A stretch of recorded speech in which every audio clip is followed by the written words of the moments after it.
A lot of people believe that they struggle with boundaries because they lack discipline.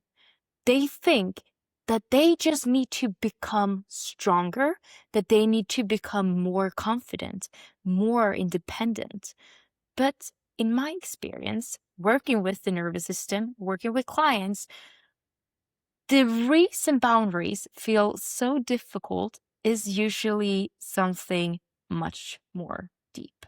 For many people, boundaries don't feel uncomfortable because they are wrong. They feel uncomfortable because at some point in life, having a sense of self is threatened connection. A lot of people believe that boundaries are about pushing people away, about becoming more independent, about saying no more often, about being tougher, more self-sufficient. And in a lot of self-help spaces, boundaries are often described almost like a kind of emotional armor to protect yourself, to not let people in too much, or to just focus on your own needs. But from a psychological and from a nervous system perspective, boundaries are not actually about distance. Boundaries are something much simpler than that. They are simply a stable sense of self.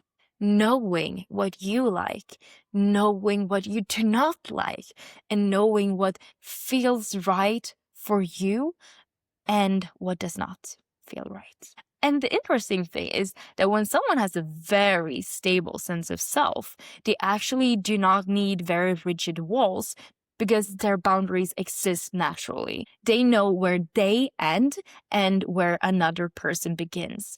But for many people, this sense of self, it never developed in a stable way. And when that happens, boundaries do not feel natural. They feel threatening. And to understand why, we have to look at where our sense of self actually begins. Our sense of self doesn't appear automatically. It develops in relationship, and it develops especially in childhood. When a child grows up in an environment where their thoughts, their feelings, their preferences, and their emotions are allowed to exist, that child, it gradually learns something very important. That I can be myself and I can still stay connected with others. But for many people, the reality did not look like that. They did not grow up in environments like that. Instead, they experienced something very different. And those early relational experiences, it shaped the nervous system in ways that continue to influence our relationships for the rest of our lives. Because when boundaries are repeatedly violated in childhood, the nervous system adapts. And it usually adapts in one of two directions. The first pattern develops when a child experiences intrusive environments where parents are controlling, overwhelming, or emotional invasive, where the child's preferences are dismissed, where their individuality feels unsafe. And in those environments, the nervous system learns something very specific. If I let people get too close, I lose myself. So as adults, these individuals often develop very strong boundaries. They become highly independent and sometimes even uncomfortable with closeness. Not because they do not want connection, but because somewhere deep in the nervous system, closeness became associated with losing autonomy. The second pattern, it develops in the opposite kind of environment, an environment where connection itself feels unstable, where caregivers, they withdraw emotionally, and where closeness disappears unexpectedly, where a child experiences loneliness or emotional distance. And in these environments, the nervous system learns a very different lesson. If I express myself, I might lose connection. So instead of protecting autonomy, the nervous system begins protecting closeness.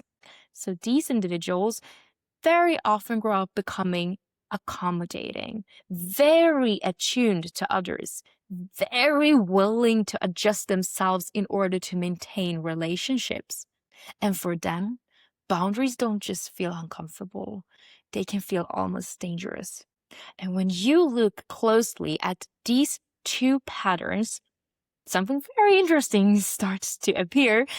Like, both adaptations are built around the same subconscious belief, a belief the nervous system formed very early in life, a belief that says, I cannot have myself and have connection at the same time.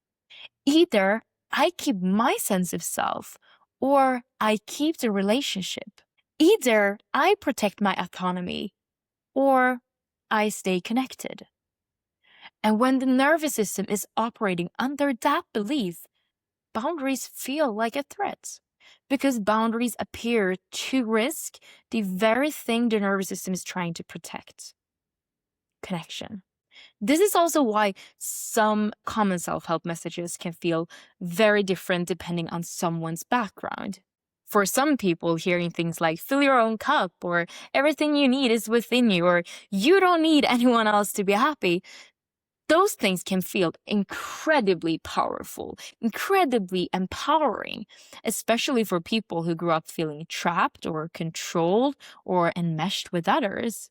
But for someone whose nervous system experienced disconnection or emotional abandonment, those same messages can feel deeply painful. Because instead of sounding empowering, they sound like a confirmation of an old wound. A wound that says, you are on your own. And when that wound is activated, people often try to secure connection in subtle ways by adjusting themselves, by minimizing their needs, or by abandoning their preferences. And not because they are weak, but because their nervous system learned that connection was fragile. But boundaries are not walls, they are not rejection, they are not emotional distance. Boundaries are simply clarity. Clarity about who you are, your preferences, your needs, your limits, your values. Most important, your truth. And when that clarity exists, something interesting happens. Relationships, they stop requiring self-abandonment because connection is no longer built on suppressing who you are. It is built on being seen as who you actually are. And healing, it often begins when the nervous system learns something new, something it may have never experienced before, that it actually is possible to have a sense of self and still have connection, to express your needs and still be loved, to hold boundaries and still belong. Because healthy relationships do not require you to disappear, they allow you to exist. And when we begin to understand boundaries through this lens, something in us begins to soften, because that struggle with boundaries is no longer a character flaw.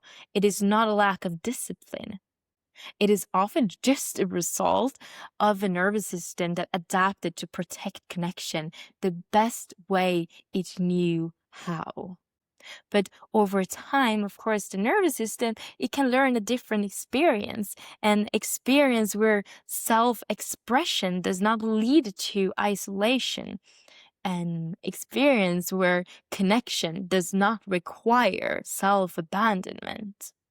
And when that happens, boundaries stop feeling like something you force, and they start feeling like something natural.